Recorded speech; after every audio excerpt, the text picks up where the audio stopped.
Acid-loving plants like Camellias, Azaleas and Rhododendrons have very specific needs. Without the right conditions, they can struggle to take up nutrients, leading to poor growth and fewer blooms.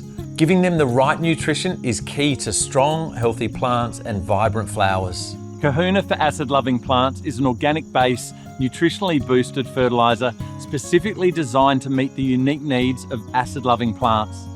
Kahoona is best applied to established plants every 8 to 10 weeks through spring, summer and into autumn.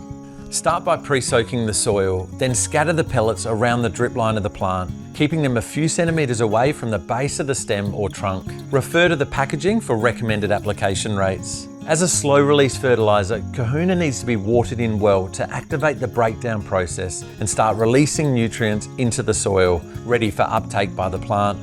Unlike many fertilisers, it's low in phosphate to protect sensitive species, while its rich potassium content helps plants retain their flowers and stay resilient through hot and dry conditions. Kahoona is endorsed by all Camellia and Rhododendron societies across Australia. For more information, visit the Nutrog website or call into your local garden centre to shop the Nutrog range.